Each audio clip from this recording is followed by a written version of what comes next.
Bueno, bienvenidos. Esto es Haciendo Foco. Estás viendo la pantalla de CN23 como cada martes para hablar y hacer foco en este caso obviamente de los candidatos de una elección que no sé si tiene algún sentido. Ya lo hablamos la semana pasada, decíamos gastar semejante cantidad de plata para buscar un objetivo que finalmente va a ser una gran encuesta nacional, salvo algunos espacios que sí van a dirimir, digamos, sus realidades. Pero eso, digo, ¿tiene sentido gastar tanta plata para que quienes fueron los creadores, quienes de alguna manera impulsaron y acordaron que se hagan estas elecciones de alguna manera internas a nivel nacional, finalmente no cumpla todo el objetivo? Fíjense que esto es lo que está pasando, digo, y yo no sé si el país está para gastar tanto dinero para llegar a esta instancia que vamos a llegar en el mes de agosto. Los candidatos se muestran, principalmente los partidos que quieren crecer, tanto el oficialismo, en este caso de Cambiemos, son pocos los candidatos que vas a ver por la tele, han decidido tomar otro tipo de acción en esta campaña, una campaña que, repetimos, recién comienza, pero claro, el resto de los espacios políticos sí han salido a mostrarse, y obviamente salen a mostrar su realidad. ¿Por qué? Porque lo que se ve hasta acá, que tanto lo que ha quedado del ex Frente para la Victoria, encabezado por la expresidenta Cristina Fernández de Kirchner, y el actual presidente, obviamente Mauricio Macri, se han elegido y ya hace muchos años para confrontar de un lado y del otro. Esto que muchos llaman la polarización y que aparece hasta acá parece que se cumple. Fíjense que buscan todas las artimañas para que se hable de ellos nada más. Hoy salió el caso de Debido. Si se le van a quitar los fueros a Debido, si efectivamente va a poder regir esta medida o este impulso que hasta ahora es mediático. Porque el propio Debido habló hoy, habló justamente con las cámaras de TN y le decía que él no fue notificado de nada todavía. Supongamos que sí, que efectivamente es que lo notifican y que esto avanza.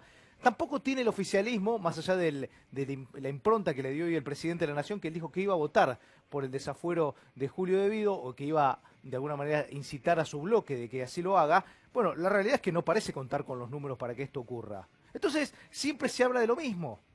Es decir, y de lo que deberíamos hablar, fíjense que el país no arranca. Uno me decía, no, bueno, ahora se movieron los números, crecimos 0,0 es cero.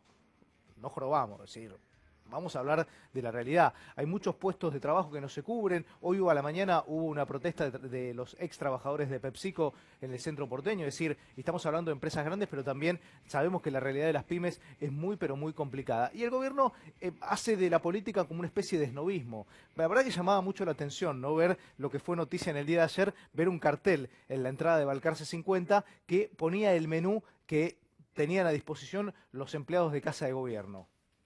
Hasta medio tiringo parecía el tema, ¿no? Hay un montón de gente que no tiene para comer, un montón de gente que entró a la pobreza y ahí están promoviendo para los días lunes, de manera de limpieza, un menú vegano.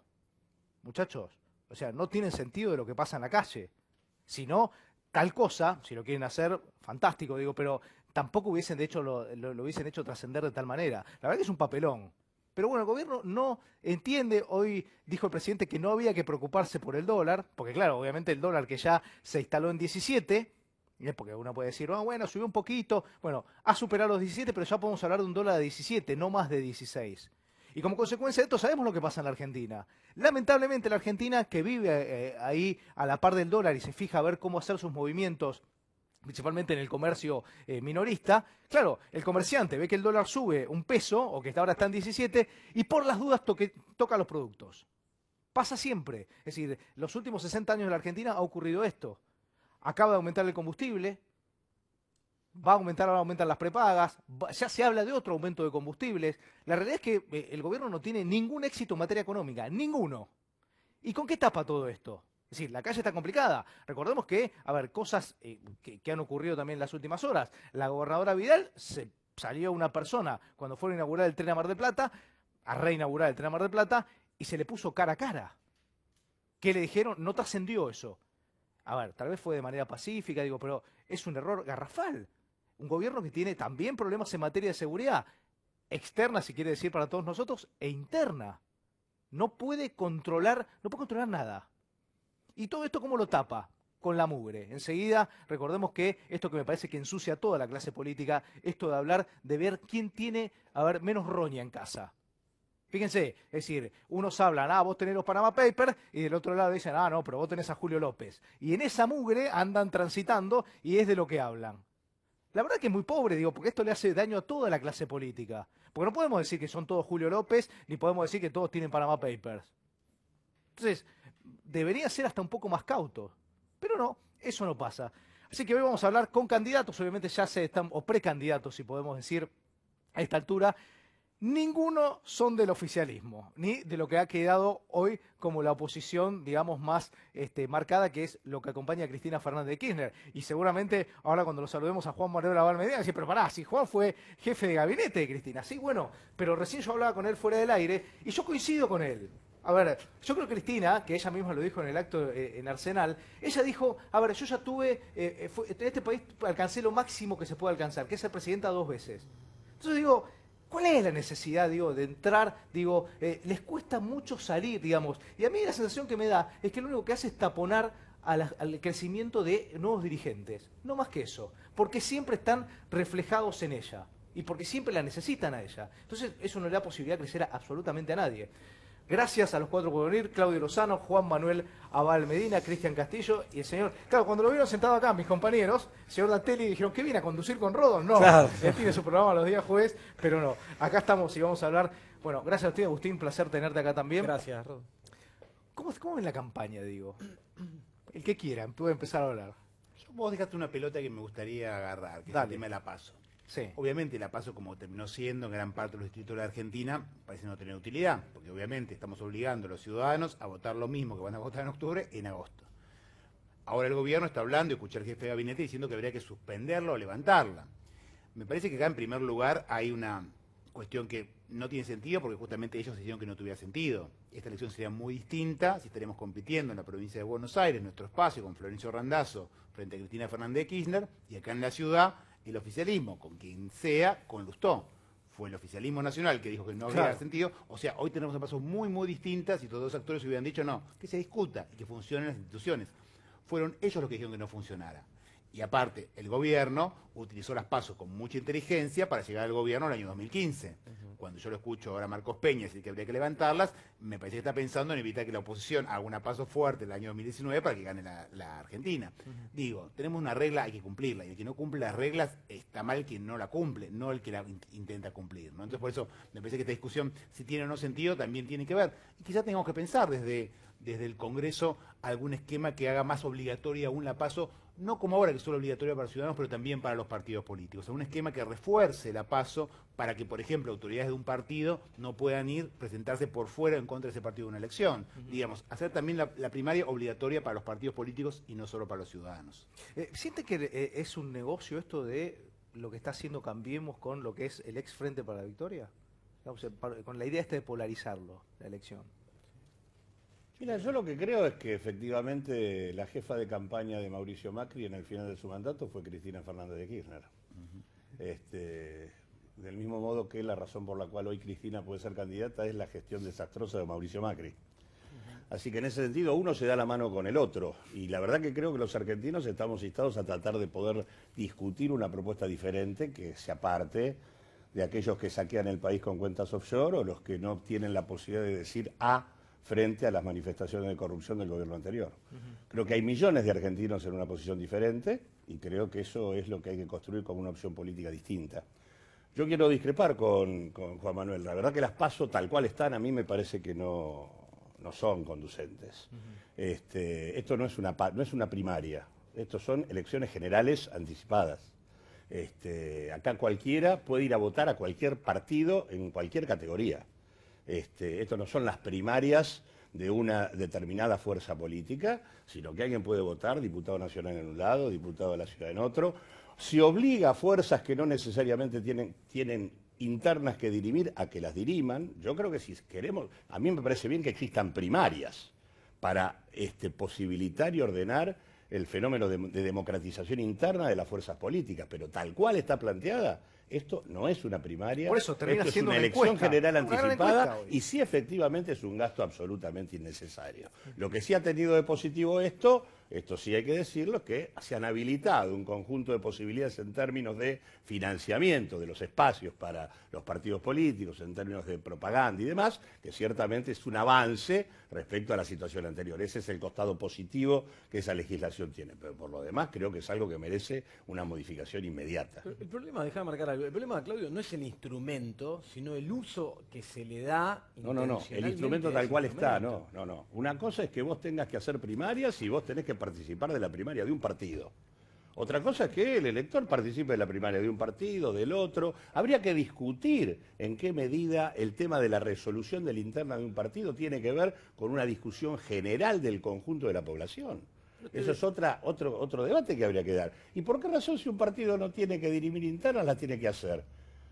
Digo, la verdad que eso no tiene, digo, hay también un avance de parte del Estado sobre la autonomía de los partidos políticos implícito en las PASO. Eso es cierto. Cuando tuvimos la discusión que justamente nos pidió la expresidenta Cristina Fernández de Kirchner que hiciéramos con Florencio Randazzo, con todos los partidos políticos y con todos los sectores, yo entiendo que las PASO, yo fui un poco el autor académico, digámoslo así, teórico de este modelo. Yo siempre reconocía que había una cuestión ahí con la independencia de los partidos. Y siempre lo entendí no como algo bueno en sí mismo, sino como unas muletas, como algo casi ortopédico. Con partidos tan débiles, con partidos tan destruidos como son los argentinos, una medida que tendría que servir para corregir y fortalecer los partidos. Y algunas experiencias positivas tenemos, más allá de que se opusieron fuertemente en su momento acá los amigos del FIT.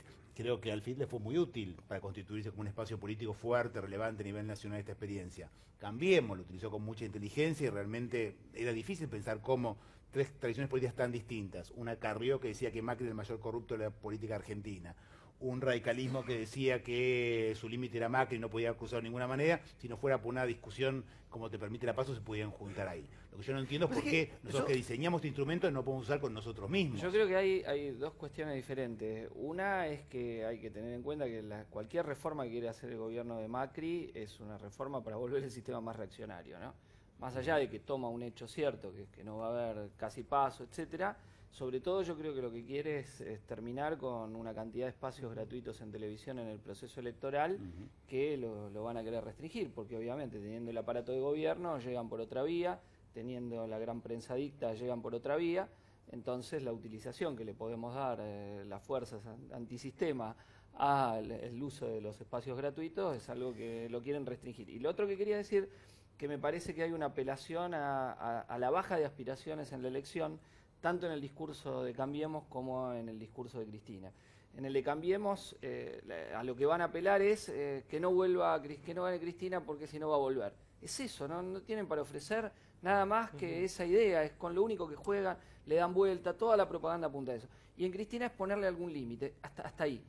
Entonces no es que hay un planteo ni de movilización, ni de lucha, toda la estética formada alrededor del último acto, del acto de lanzamiento, digamos, el acto de Sarandí, era una estética donde no había organización colectiva. Estaban los agraviados del sistema, pero no organizados y luchando, que ha sido una característica de todo este tiempo de Macri, porque pese a la deserción completa de la cúpula de la CGT y la complicidad ya obscena con el gobierno de Macri, el último conflicto de PepsiCo es clave, ha habido resistencia y creo que este es un dato de la realidad. Si la gente googleara, ¿no? Porque no tiene que hacer demasiada investigación, y seguiría a ver cómo estaban armados los mismos espacios hoy que en la elección pasada. Digo, es inentendible. O sea, Carrió, que supo estar con Pino Solana, ahora esté con Macri, es inexplicable, digo, ¿no? Que pasaron 10, 15 años, digo, pasó nada. Entonces, digo, y esto se da en otros espacios también. Digo, estos cruces que se hacen en la Luego de haber dicho que Macri es uno de los que se robó la nación y que por suerte no había ganado en el año 2003. Digo, la verdad que lo de Carrió es francamente caricaturesco. Otro cruce de declaraciones de Margarita Stolbizer sobre Sergio Massa, por ejemplo, digamos, que están dando vueltas, digamos, cuestiones que ha dicho hace poco tiempo y hoy forma parte de PASO, y bueno, digo...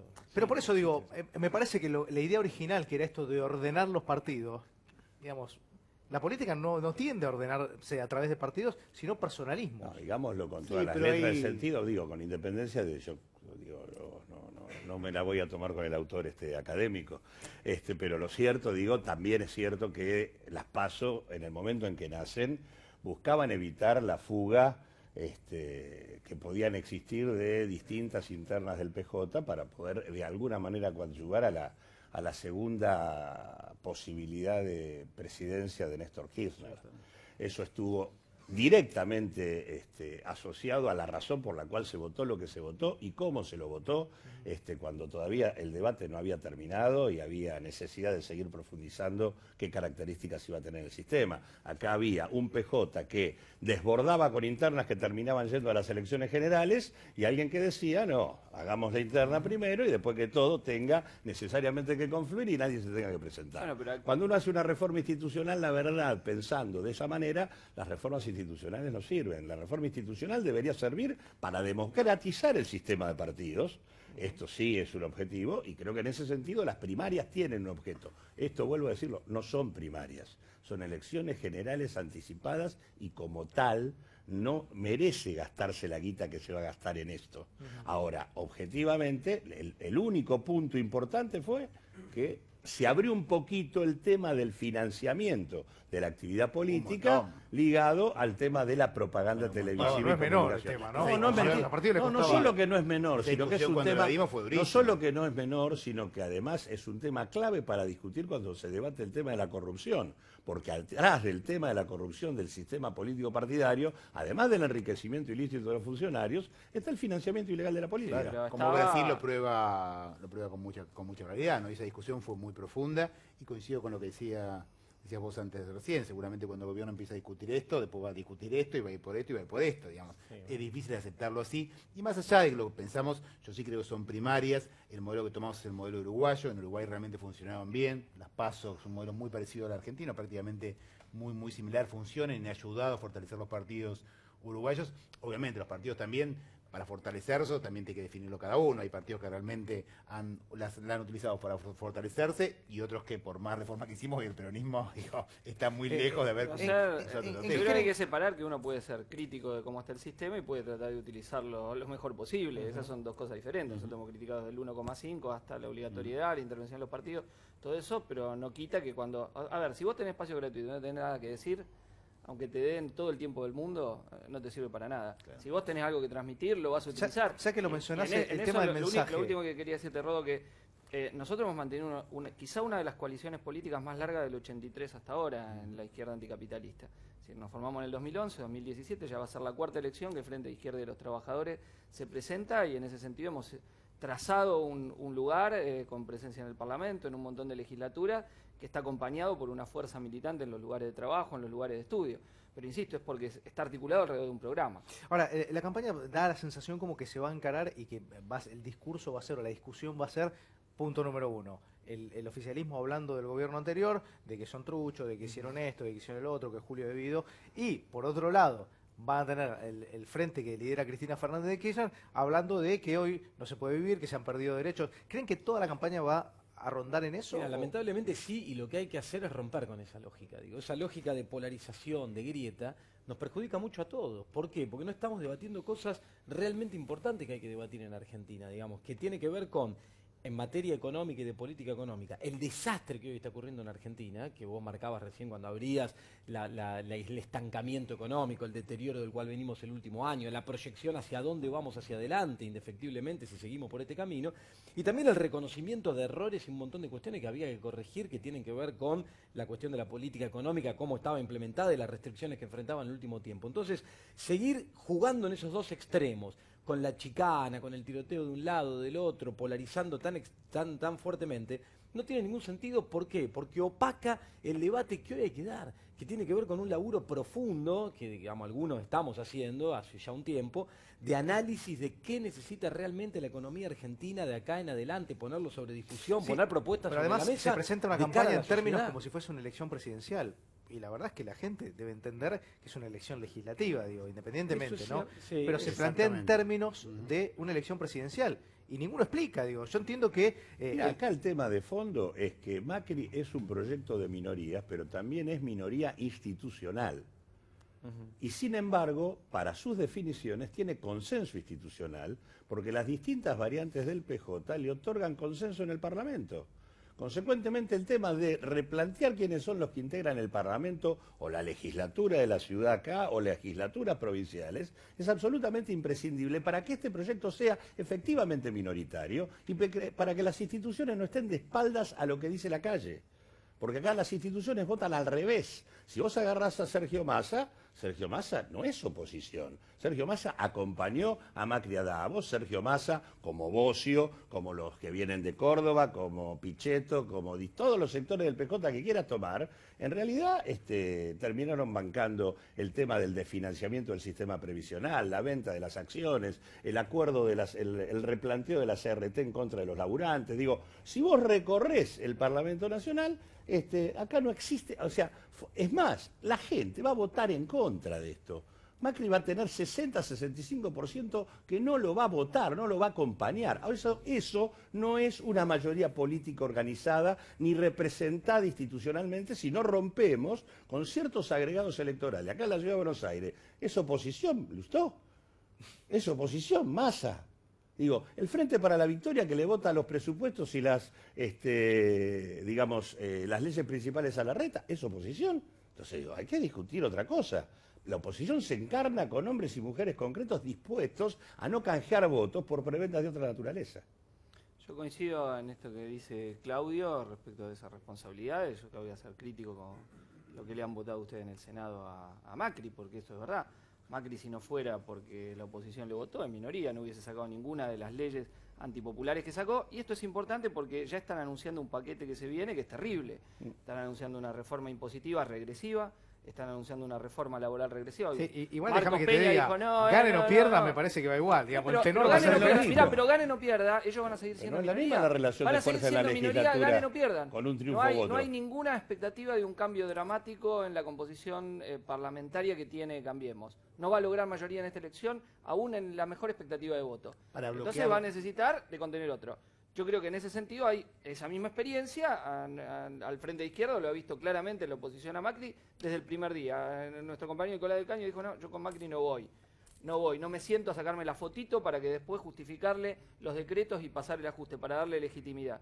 Hemos votado en contra de cada una de esas, de las leyes enviadas y las hemos enfrentado también en la calle. Entonces creo que hay una actualidad y sí, me parece que hay que poner una agenda distinta. En nuestro caso estamos planteando para enfrentar el tema del desempleo, la sobreocupación, la necesidad de rebajar la jornada laboral a 6 horas, 5 días a la semana, sin afectar el salario con un mínimo que cubra la canasta familiar, y es uno de los ejes que estamos planteando, porque sin repartir el trabajo entre ocupados y desocupados, a la irracionalidad que nos condena el capitalismo, que es millones en el desempleo, y ya son 11,8 desocupados en el conurbano, más los subocupados suman arriba del 23% y del otro lado sobreempleados con jornadas de 12 o 14 horas. ¿Cómo se va a enfrentar eso? Sí, igual primero tendría que hacer funcionar de vuelta el sistema productivo. Es que repartir, no sé qué va a repartir. Si seguimos así. Yo creo que acá hay justamente una, Yo digo, discusión para poder de fondo. hablar un poquito de estos temas, me parece que la capacidad para poder, justamente, como la composición del Parlamento no va a variar sustancialmente independientemente del resultado electoral, lo importante es poder llegar al Parlamento para poder consensuar, dialogar y acordar con el conjunto de la oposición cuestiones para frenar este gobierno.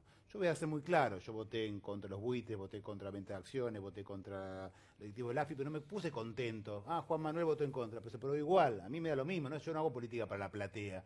Juan Manuel quedó bien porque votó en contra de estas cosas. No, yo me puse mal porque se perdió, porque perdimos esa votación. Lo que necesitamos Votaste tener los jueces mayoría... de la Corte, Juan Manuel. Sí, Votaste sí, los jueces sí, de la sí, Corte que hoy sí, acaban de sacar sí. un fallo escandaloso de que un trabajador perdió un juicio en la justicia laboral y tiene que pagar. Aparte, además, Pero no han sentado un adelantemos, precedente no adelantemos increíble los después. resultados De los que electorales. votaron, Lo que estamos diciendo es otra cosa. Momentito. Si tenés ese parlamento en donde vos Aclarémosle en con- realidad te pusiste mal, porque Aclarémosle, perdiste, él está hablando... lo que se él está- necesita él es está- cambiar él- la él- relación de fuerzas Él está hablando, parlamentarias. 4 jueces se votaron hoy. Sí. Reitero, Pero- 4 jueces no son los jueces que se le dio el acuerdo último, son el conjunto de los jueces que votaron el conjunto ya. de la política argentina, No nosotros, todos vale. los sectores, no Pero ustedes pero obviamente. pero- Entonces, pero déjame responder, No, si no, no, no ya- puedo, no, ya sé, llego pero- a responder. pero lo Cuando que le digo es digo- no adelante pero- ese resultado electoral. Pero si no puedo responder... Pero digo, no lo adelante, Claudio, porque no el puedo objetivo es cambiar Claudio. la relación de Claro, fuerzas en el Parlamento. Exactamente, y que en la tener la legislatura. capacidad para poder llegar, si no uno cree que puede llegar, como dicen algunos sectores, que llega solo, autónomo, sueltito, a un congreso y vota una cosa, te puedes salvar vos, yo votas en contra y digo, jugué bien, Juan Manuel votó en contra de los buitres. No, el tema es como juntás una mayoría y convencer dentro de un parlamento justamente para que esas leyes no salgan, para que no salgan las leyes esas y las que están por venir. Bueno, pero Digo, si votás fuerzas porque en ese políticas mismo que en su momento- agregado general están convalidando la estrategia vigente, ya de por sí ya sabes que sos minoría. Vas a seguir votando Juan Manuel lo que no te gusta, pero tu pero fuerza nosotros hemos política va a logrado, acompañar otra cosa. No, porque hemos logrado frenarle varias cosas a este gobierno. Pudo mandar una sola ley importante de flexibilización laboral. De la misma manera sacamos una emergencia social, sacamos una emergencia laboral que muchos nos acompañaron, que después Macri la vetó, pero para un costo muy fuerte. Podemos pensar en una nueva mayoría que puede sacar una emergencia laboral para prohibir cualquier despido en la Argentina. Eso lo logramos con esta mayoría actual, se logró eso. Podemos trabajar para lo mismo, podemos trabajar la emergencia social, que también ustedes nos apoyaron. Hay un conjunto de leyes que podemos trabajar en conjunto, tensionando desde un lugar de poder a la mayoría existente. Gracias a los cuatro por haber venido, es un placer Raúl. tenerlos. Auspicios, y seguimos charlando del tema, con Raúl Aragón, analista político y obviamente encuestador. Ya salieron los primeros números, a ver qué es lo que piensa la mayoría de la gente. Ya está en marcha el plan de vacunación gratuito de la provincia. Conoce quienes necesitan vacunarse contra la gripe en gba.gov.ar/vacunación. Buenos Aires Provincia. Entre todos, podemos más. Estamos orgullosos de nuestra naturaleza, argentina y solidaria. Banco Credicop, 261 filiales en todo el país. Banco Credicop Cooperativo, argentino.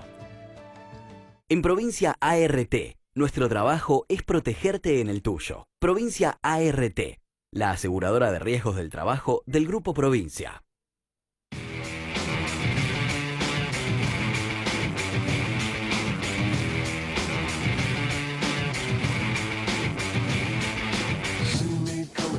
Decíamos, estamos con Raúl Aragón. Raúl, a ver, porque escuchábamos recién, ¿no?, a diferentes candidatos. Muy interesante, ¿eh? Sí, muy y interesante. te quería Mucho preguntar nivel, además, de mucho. números y de qué es lo que estás viendo. Pero ¿cuál es porque claro, ahí discutíamos si las PASO sí o PASO. ¿Cuál es lo que ves finalmente después de las PASO? Lo que pasa es que hay que ver, una elección de mitad de término tiene generalmente dos componentes. La discusión por las bancas nacionales, provinciales, municipales, y es indirectamente una plebiscitación del gobierno. Se plebiscita la gestión del gobierno. O sea, de alguna forma el electorado dice, voto candidatos oficialistas para apoyar a este gobierno, voto candidatos no oficialistas porque quiero que este gobierno se corrija. Es un plebiscito. Esta elección tiene un tercer componente, que es que en la provincia de Buenos Aires se define el liderazgo del PJ con miras al 2019. Es decir, hay tres candidatos de origen peronista, la expresidente Cristina, el diputado Sergio Massa y el exministro Florencio Randazzo. El que gane, el que sea el peronista más votado, es el que se sienta a la cabecera de la mesa para tentar la reunificación del peronismo con miras al 19, y yo creo que, sobre todo hablando con muchos referentes peronistas, creo que hay una voluntad de reunificación después de esta elección con miras a recuperar el poder, porque ya hay una conciencia muy, muy extendida, y sobre todo en las bases, que separados no, en el 19 se le dificultaría mucho al peronismo recuperar el poder. Ahora, eso es un dato muy importante. Si el peronista que gane de esos tres, sea el peronista más votado, aunque salga segundo, aunque Cambiemos le gane, es el que se posiciona. Si es Cristina, es un escenario tremendo para el gobierno, porque Cristina iría como senadora, sería segunda, entra como senadora, supongamos que gane Cambiemos, es segunda Cristina, entra como senadora, y en el Senado tiene un bloque de 7, 8, 10, no sé, más, 15 o 11, no sé, senadores. Ahora vos imaginate este escenario, Cristina posicionada como la referente más votada del peronismo, manejando un bloque significativo en el Senado. ¿Qué pasa en ese caso? Esta excusa o este tema de que los inversionistas te preguntan, ¿gana Cristina o no gana Cristina para decidir si invierte? Se te traslada al 19. Y si no hay inversiones entre el 17 y el 19, la economía estalla. Es importantísima la definición de la provincia de Buenos Aires al interior del panperonismo. Ahora, decime una cosa, primeros números. Primeros números, no son propios, pero son números en los que confío. Son dos encuestas, una de Management Fit y otra de Federico González. Son distintos. Pero lo que se ve es, primero, no hay polarización. Y en realidad nunca hubo polarización. Fue un discurso que quiso instalar el macrismo para montar sobre la idea de la polarización el miedo al regreso de Cristina y trabajar desde ese miedo. En realidad están haciendo la campaña del miedo. Básicamente lo que hace el oficialismo es una campaña de miedo y no es propositivo, no tienen casi contenido esa campaña. Lo decíamos ¿no? recién, casi como si fuese una elección presidencial. Es que posiciona para la presidencial. Esta elección posiciona para la presidencial. Bien, pero no elegimos presidente. No, pero es el preámbulo de la presidencial. Ahora, según Management Fit, habría un empate técnico entre Cristina Kirchner, ligeramente arriba, y Cambiemos. Esteban Bullrich. Con Esteban Bullrich, y abajo, con 20 puntos, 24 puntos, Sergio Massa. En la de Federico González hay un empate, Cristina está arriba con 3 puntos más que Sergio Massa, y abajo de Sergio Massa estaría Cambiemos con también 3 puntos menos. Lo que ocurre, y técnicamente esto sí es un dato real, todo eso está dentro del margen de error muestral. El primero puede ser segundo, el segundo puede ser tercero, en las dos estudios. Con lo cual, lo que tenemos es un escenario tripartito donde hay, hoy por hoy, una indefinición. Yo no me animaría a decir el orden. ¿Y qué querés que es lo que va a definir? Porque hoy, por ejemplo, vos tenés a los candidatos del oficialismo, en este caso de Cambiemos, que según lo que me dijeron, hasta después del 15 no hablan. Como que se tomaron un tiempo. También, no están pasando un momento donde seguramente las preguntas van orientadas. Bueno, claro. Muy bien les está yendo, digamos. Y a la gente que acompaña a Cristina Fernández de Kirchner también la tenés relativamente guardada, si querés. Sí. Sí, y tampoco está hablando mucho del masismo o un país. Yo creo que están militando, han optado todos por una militancia de contacto, lo que antes se llamaba el cuerpo a cuerpo de la campaña, ¿no? Es decir, caminar las ciudades, caminar las localidades.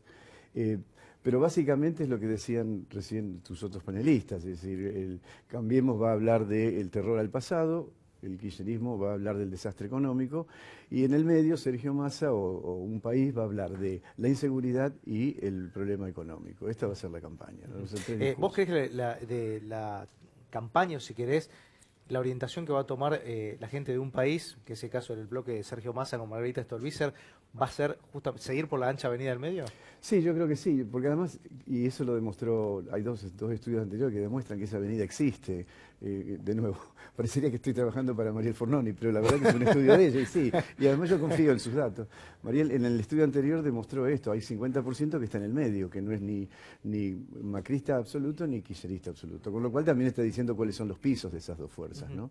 Esa ancha avenida... ¿No te queda la sensación como que independientemente de la encuesta, digo, la gente está un poco cansada, digo, porque, a ver, esto de las PASO, donde ya es público la cantidad de dinero que se va a gastar, que me parece que el país no está para gastar tal cantidad de dinero, para el objetivo que va a tener, digamos, y los políticos juegan a esto, ¿no? A tirarse mugre de un lado y del otro, digo, y el económico que no arranca, es decir, gente que se queda sin laburo, digo, Claro. no corren un riesgo, digo, pues yo decía, muy pocos tienen la mirada corta, ¿no? Porque decir, acordate que en 2001 podían caminar por la calle. Claro. Bueno, si lo económico sigue camino como va, digo, ¿no es un peligro esto? Es peligrosísimo. Yo no soy economista, vos sabés, no Sí. es mi especialidad, pero hablo con varios economistas, escucho muy atentamente. Los números de la economía son de terror. No es solamente que tenemos 12% de desocupación en el conurbano, lo cual es peligrosísimo, más 12 o 13% de subocupación, recién lo decían ustedes.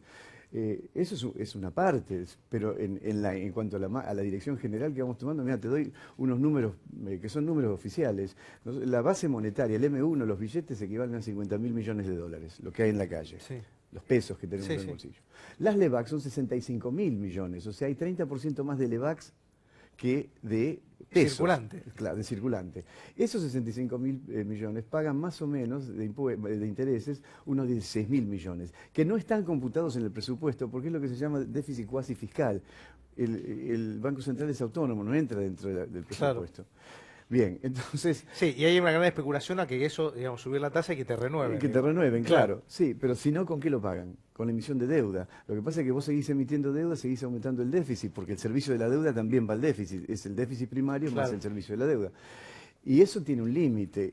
Yo creo que es muy tremendo. ¿Y cuántos son 16.000 millones de dólares? Mirá, el presupuesto de acción social son 10.000 millones. Obra pública este año son 12.000 millones de dólares. Seguridad Claro, son 7.000 millones. Es una tonelada. barbaridad. Porque uno dice 16.000 millones de dólares y dice, bueno, ¿y cuánto es? Bueno, para tener una dimensión, obra pública 12.000 millones, ¿no? 25% menos. La verdad es que la economía está en una situación muy crítica. Yo estoy de acuerdo que las inversiones tienen que venir, generar trabajo, etcétera. Después, Están jugando con fuego. me pero parece. están jugando con fuego, porque en realidad las inversiones para que vengan tenés que bajar el costo argentino. Eso significa que la gente pierda poder adquisitivo. Fatalmente, el dólar sube, los sueldos no, entonces el costo Sí, sí. argentino baja. Historia que hemos conocido a lo largo de los la últimos hemos 50 conocido, años. Sí, digo, más ¿no? o menos, sí. Y esto termina en una... Yo creo, terminar en una crisis de la deuda o en un estallido social. Porque en los tiempos de la economía, es decir, está bien a largo plazo el planteo, pero los tiempos de la economía son mucho más largos que los tiempos de la paciencia social. Entonces, como el cuento del tipo ese que estaba pintando la pared de su casa y corría en el frente y corría de un lado para otro como loco, entonces viene un vecino y le dice, ¿por qué estás pintando tan rápido? Y dice, bueno, ¿sabes lo que? Sin dejar de pintar, ¿no? Porque, ¿sabes lo que pasa? Tengo poca pintura y quiero terminar de pintar antes que se me acabe la pintura, ¿no? Raúl, gracias por venir. No, gracias por la invitación. Está con nosotros Ale Celillo, él es el intendente de General Alvear y además candidato para estas elecciones para senador en la provincia de Buenos Aires. Ale, gracias por venir, un placer verte. Un gusto. ¿Cómo te la jugaste? Mirá que son pocos los que quieren salir de un cargo ejecutivo para ir a uno legislativo. Contanos un poquito. Bueno, tiene que ver también con un planteo regional. Digamos, nosotros somos de una localidad chica dedicada fundamentalmente a la tarea agropecuaria y siempre es bueno crecer como grupo político para de alguna manera proyectarse y ayudar a la ciudad a crecer, ¿no? Y representar a la región también, porque esta problemática de los problemas hidráulicos, de los problemas del campo, tienen que tener una voz fuerte en las cámaras para... Ahora, lo interesante de todo esto es que, digamos, te despojás y decís, de alguna manera hablas de dejar crecer, digamos, los dirigentes del espacio, digo, pues si no... Bueno, sí, a ver, porque yo también no soy un político típico, digamos. Yo hasta los 45 años hacía Papá Nicolau nada más. Así que, de alguna manera, pero él tenía una tradición familiar, mi padre también fue intendente y bueno, de alguna manera con un grupo de amigos y que comulgamos, hicimos esto, ¿no? Desde el punto de vista partidario, recuperar un municipio que fue siempre radical. Lo revalidamos en el 2015, lo recuperamos en el 2011, en plena ola de Cristina. Así que, bueno, trabajamos desde la adversidad, entre comillas, y bueno, ahora... O sea, tomaste esto como es decir, dentro de la política que te da muchas oportunidades, porque es verdad, es decir, podés ocupar un cargo ejecutivo, después podés ir al ámbito legislativo, digo, lo tomaste como algo de paso, digo, lo tomaste como, no para quedarte eternamente, digo. No lo sé, yo creo que sí, no vengo a quedarme eternamente, lo que quiero es como cumplir con una suerte de vocación cívica, y como un deber cívico hacia mi comunidad y hacia mi familia. Decime, Ale, ¿cómo estás viendo? Digamos, si obviamente tenés una visión parcial, digo, del espacio que gobernás, digamos, y un distrito que es uno de los 135 de la provincia de Buenos Aires. ¿Cómo está uno la de los más situación? chicos, sí. Pero ¿qué te cuentan los vecinos? Bueno, las dificultades económicas existen, pero no en un grado tan acuciante como se ve acá en el conurbano, donde realmente por ahí las soluciones económicas que todos anhelamos tardan en llegar. Ese segundo semestre que todavía no termina de concretarse, alguien dijo los brotes verdes recién que no están, y bueno, pero de todos modos hay condiciones que para nosotros son favorables, desde un inicio con la modificación de las retenciones y también se está trabajando mucho en la infraestructura regional. Digamos, el arreglo de las rutas, eso ha sido una obra... Bueno, es interesante lo que decís, ¿no? Porque es verdad, te dicen, no es lo mismo el conurbano, digamos, los primeros cordones de la provincia de Buenos Aires que el interior. El interior está viviendo otra realidad. Otra realidad, quizás no tan dura, pero sí también sufre el clima, sufre los años de desinversión, sufre el haber perdido mercados, el haberse cortado ya hace mucho tiempo muchas fuentes de trabajo, los 5.000 tambos que cerraron. Bueno, esas cosas todavía pesan y tardan en recuperarse. Pero bueno, tenemos también el deber por delante, no de ser el granero del mundo, sino como se dijo, varias fuerzas políticas lo han dicho, ser el supermercado del mundo, agregar valor a lo que producimos en forma primaria en nuestras localidades y así de esa manera potenciarla. ¿A quién fue el primero que le comunicaste tu decisión? ¿Ahí de postularte o te pidieron? ¿Cómo fue? No, yo hablé primero, porque yo estoy en una sección electoral chica, entonces hablé con el otro intendente radical, que es José Luis Salomón, de Saladillo. Bueno, José Luis lo vio bien. Hablé directamente con Daniel Salvador y, bueno, de alguna manera cerró para que justamente en ese momento el Comité Provincia estaba debatiendo dentro de Cambiemos pedir los 8 puestos a entrar en los legisladores y los 3 a diputados nacionales que finalmente Daniel y su grupo de trabajo obtuvieron la negociación. ¿Y cómo sentís en caso de ser electo senador que puedes ayudar a General Alvear? Digo, porque obviamente nunca dejas de estar en General Alvear. No voy a dejar nunca de estar en General Alvear. Yo soy médico, te decía, he hecho ginecología y siempre soñé con volver a mi ciudad y trabajar en ella, así que lejos de irme de mi ciudad y ahí quiero terminar. Pero bueno, por siento eso, que este paso Senado va a ser... bonaerense, ¿cómo puedes ayudar? Y porque hay un espacio de gestión, un canal de gestión que tiene que ser mucho más caudaloso, digamos, y más potente porque nosotros el estar lejos limita no solo a Alejandro Celillo, sino a todos los intendentes, que yo tengo mucho trato con todos los intendentes de distintas extracciones, digamos, y en ese sentido creo que es muy válido que haya una punta de un intendente que está llegando a las cámaras para facilitar a cualquier amigo de la gestión. Sí, además para llevar las realidades que está viviendo, ¿no? La falta de lo que efectivamente, digo, muchas veces el estar alejado, digamos, es como que se pierde, ¿no? Un poquitito la... hoy lo que más falta, digamos, en el interior bonaerense, me da la sensación como que es infraestructura, ¿no? Digo, y sí, falta que se desarrolle nuevamente el ferrocarril, como supo ser hace más de 100 años. Estamos muy atrasados en eso, entonces el transporte se hace por rutas. Habrá que hacer control de peso de las rutas que se están repavimentando y reconstruyendo. Las rutas estaban en estado espantoso, después de una desinversión, la verdad, dramática, y eso nos cuesta, bueno, no solo aumento de costos, sino también costos en vidas. Nosotros vivimos esa realidad también. Ale, gracias por haber venido. Un placer. Bueno, muchas gracias a vos, Rolo. Hacemos una pausa. Enseguida vamos a cambiar de tema porque no todo es política. Vamos a hablar de un tema que obviamente nos interesa a todos. ¿Vieron? ¿Alguna vez sintieron hablar y se da generalmente que se saca o sale en los medios cuando ocurre un hecho aberrante? Y es la creación del registro de violadores. ¿Vieron que cuando pasa algo tremendo dicen, no, todos se acuerdan de que hay un proyecto para un registro de violadores? Ahora, ¿en qué está el tema? Enseguida lo charlamos. Ya está en marcha el plan de vacunación gratuito de la provincia. Conoce quienes necesitan vacunarse contra la gripe en gba.gov.ar/vacunación. Buenos Aires Provincia. Entre todos, podemos más. Estamos orgullosos de nuestra naturaleza, argentina y solidaria. Banco Credicop, 261 filiales en todo el país. Banco Credicop Cooperativo, argentino. En Provincia ART, nuestro trabajo es protegerte en el tuyo. Provincia ART, la aseguradora de riesgos del trabajo del Grupo Provincia.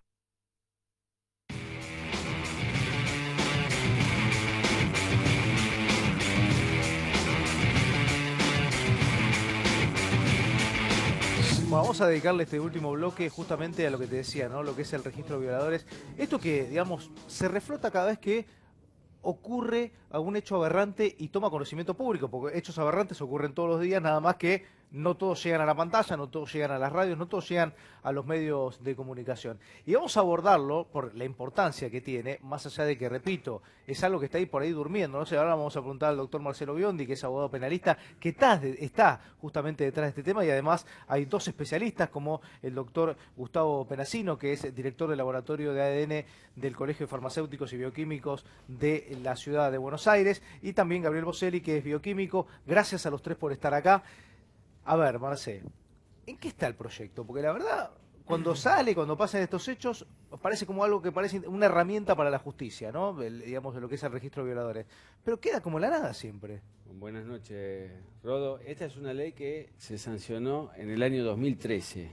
¿Qué pasó? Después del último hecho aberrante que hubo, de los que más repercusión tuvo, que es el de Micaela en Gualeguay, desde el Poder Ejecutivo actual se ordenó que se reglamente, ¿no?, esta ley, y esto es, bueno, lo que se ha hecho, y básicamente lo que va a contener, que lo van a explicar mucho mejor los dos especialistas que tenemos acá, es todo el perfil de ADN y también de huellas de todas las personas que estén justamente condenadas por este tipo de delito, que la mayoría son reincidentes. Entonces, ante un hecho de estas características se va a recurrir a ese registro donde se va a intentar acelerar, digamos, la investigación o obtener resultados más rápidamente de lo que se hace a veces en las investigaciones penales, que de por sí en muchos casos se investiga muy mal, eso hay que aclararlo.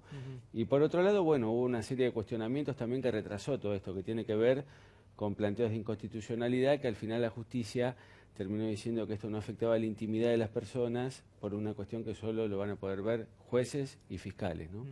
Y desde el punto de vista, obviamente, científico, si uno lo quiere ver, es una herramienta, digamos, que le puede ser...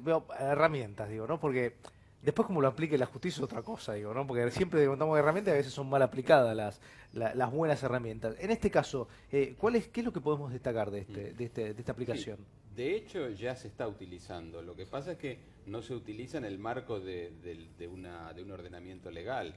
Claro. Se hacen comparaciones con estudios anteriores y tal, pero de una manera, diríamos, casera.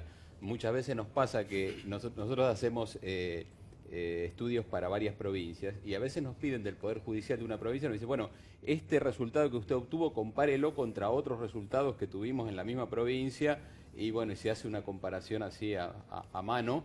Y muchas veces hemos determinado... Pasa por lo que dice de alguna manera Marcelo, que no está reglamentado, digamos, no hay como un manual de aplicación. Legal. Exactamente. Y peor aún, cada provincia arma su propio banco de datos de la manera que quiere y con las condiciones que puede, con lo cual hay un gran caos en ese tema, porque cuando haya que integrar eso en un banco de datos nacional va a ser muy complejo, va a haber que pasar probablemente todos esos datos en las condiciones que fije la ley, por supuesto, a una base nacional. Y bueno, eso habría que hacerlo cuanto antes, porque si no, sigue pasando esto que decimos ahora, que bueno, es caótico el estado actual. ¿Y es rápido hacer eso o no? A ver, el gran problema que tuvo esto en cuanto a la implementación es que uno necesita sí o sí, la herramienta fundamental de esto es un software de almacenamiento y comparación, que uno no puede ir al almacén y comprarlo. Digamos, uno tiene dos opciones. Hay 150 países en el mundo que fueron a obtener un préstamo del FBI para que para que nos preste el software, que es básicamente un servicio que... Es decir, el software está, habría que no, el problema es que la Argentina en el año 2012 decidió que no iba a ir a través del FBI, sino que iba a hacer su propio software, y intervinieron varias instituciones oficiales, piloteadas básicamente por el Ministerio de Ciencia. Se gastaron unos cuantos millones de pesos y este gobierno después decidió que todo ese desarrollo no era bueno, y que se iba a ir finalmente a través del software del FBI. De manera que estamos en esa pelea de cuál de los software vamos a usar y mientras tanto no se implementa ninguno de los dos. Un poco lo que decía Gustavo es, bueno, hubo un crecimiento anárquico en cada una de las provincias, pero acá no hay una centralización y si esta base de datos no es federal, digamos, es lo mismo que pasa con el AFIS, con el de las huellas dactilares, digamos. ¿Qué sentido tiene tener una base de datos solo de la capital federal cuando sabemos que la gente se mueve y puede cometer delito en la provincia de Buenos Aires? Entonces, lo que hay que hacer acá es, bueno, me parece que se está tratando de adecuar muchas veces la realidad a la ley y no viceversa, digamos. ¿Quién lo está manejando el tema hoy? Bueno, a pesar de que la ley dice que lo tiene que manejar el Ministerio de Justicia, la implementación la está manejando el Ministerio de Seguridad. Bueno, alguien tendrá que explicar eso, tendrá que explicar qué pasó con el proyecto nacional. Debería manejarlo en la justicia esto, ¿no? No, la justicia lamentablemente es muy renuente a trabajar. Debería manejar en el ámbito administrativo el Ministerio de Justicia, que está a disposición del Poder Judicial. Lo que pasa es que, bueno, como dice Gabriel, sin el software ese tampoco se va a poder hacer y hubo gente que trató de realizar algún tipo de maniobra en esto o de ensayo en esto, ¿sí? Como por ejemplo del laboratorio de genética de la UBA que estuvieron metiéndose en este tema y nunca consiguieron el software y nunca consiguieron los elementos tampoco. Y eso ha retrasado también la cuestión, ¿no? Porque además, una vez que tenés el software, digo, calculo que debe llevar un tiempo hasta que, digamos, hay que cargarlo, hay que capacitar a la gente, digo. Con lo cual, digo, me están hablando como que esto puede llegar a ser...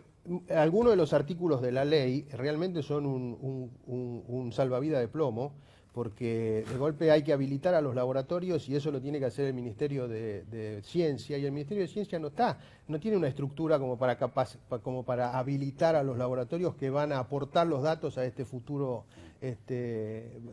base. Claro, acá hay que hacer una diferenciación igual. Una cosa es el aspecto científico y otra es el conocimiento de la genética forense. Una cosa es estar dentro de un laboratorio haciendo experimentos que digamos es lo que por ahí no se ve bien, no se ve correctamente, quiero decir, desde los poderes ejecutivos o legislativos. Se cree que el mismo individuo que está haciendo un experimento dentro del laboratorio es capaz de poner a punto una cosa como esta. Y acá hace falta otra cosa. Los argentinos somos como un poco autodidactas, ¿viste? Que siempre tenemos que lo queremos hacer a nuestra manera. Te viene el manual, pero voy a decir por la duda, y es cuando te sobran 4 tornillos, 5, ¿viste? Que eso ocurre habitualmente. Y esto pasa lo mismo, digo, ¿cuál es la necesidad? Digo, si hay países que ya tienen sistema, querer armar uno nuevo, digo, nadie los puede explicar eso. Bueno, La decisión fue tomada. En el año 2012 la decisión fue tomada y se convocaron desde el Ministerio de Ciencia, la Fundación Sadowski, que es la que maneja toda la parte de computación del propio Ministerio de Ciencia, la Sociedad Argentina de Genética Forense, que es la que nuclea a la mayoría de los laboratorios forenses de la Argentina, y otras instituciones. Algo salió, hay un proyecto que se llamó GENIS, que en definitiva lo vieron muy pocas personas, que según se dice se gastaron más de 7 millones de pesos, y ahora el gobierno decide ir otra vez a buscar el software del FBI, intento que ya intentó la Argentina en el año 2007 en la provincia de Córdoba y que no le fue muy bien. ¿Por qué? Bueno, eso tampoco nadie lo sabe. O sea, está la ley, están, si querés, los mecanismos para hacerlo, lo que no tenemos es el sistema para aplicarlo. Exactamente. Exacto. O sea que estamos en la nada misma, Exactamente. por ahora. Exactamente. Lo que pasa es que habría que implementar una comisión de gente que trabaje en esto, con todos los que trabajamos en esto, para ver de qué manera hay que hacer ese armado. Bueno, ya de movida está mal orientado, porque si lo tiene el Ministerio de Seguridad... Claro, pero el Ministerio de Seguridad y el Ministerio de Ciencia, que ninguno de los dos tiene un conocimiento del área forense. No, y aparte Entonces, vos decías algo muy importante, que yo lo comparto y también siempre lo sostengo, que ante cada hecho se busca un parche que tape un poco la cuestión social, y después de este caso Micaela se ha dado esta gran difusión de que se va a reglamentar la ley, pero en verdad por más que se reglamente no se va a poder aplicar en estas Y los funcionarios del Ministerio de Seguridad dicen que ellos estarán en condiciones de ponerlo en funcionamiento de acá a 2 años. De acá a 2 años. O sea, no hay en el corto plazo no hay un registro genético de violadores. Sí, no, que salga bien. Sí. O sea, suponiendo que compre 2 años recién para aplicarlo. Si todo sale bien. Ahora, esto que ustedes dicen, ¿no? Porque es medio desprolijo, ¿no? Que cada provincia lo maneja a como les sienta mejor el tema, digo. Pero tampoco es algo un lineamiento, por esto mismo decir, los delincuentes se trasladan, es decir, no están todos en Buenos Aires. Claro. No, me hace acordar cuando dice, pues no, pusimos ahí un comando de seguridad que está en la General Paz para que no pasen... A ver, los delincuentes saben dónde está justamente, son los primeros en saberlo. Digo, hoy se trabaja así muy desprolijamente entonces. Sí, sí. De hecho, bueno, es cierto que cada provincia tiene la potestad para hacerlo. Al no existir una ley nacional implementada y lista, cada provincia puede implementar su propio sistema. Digo, desde el punto de vista legal no hay problema en que lo implemente. El problema es desde el punto de vista práctico. No, pero además la propia redacción de la ley dice que a pesar de que es una ley sancionada por el Congreso Nacional, cada provincia después tendrá la potestad de adaptarla o no. Con lo cual, parece que primero hubiera sido bueno un consenso entre todos y después redactar la ley. Bueno, es lo que yo digo, digamos, se adapta la realidad a la ley y no la ley a la realidad, ¿no? Marce, vos me dijiste que venías con buena noticia ninguna, entonces, la verdad que... Pero quizás... diagnosticamos cuál es el problema, a partir de ahí tal vez empecemos a buscarle la solución, ¿no? Gracias a los tres por haber venido, un placer tenerlos. Gracias por la invitación. Nos vamos, nos reencontramos el próximo martes a partir de las 22 horas, que estén bien.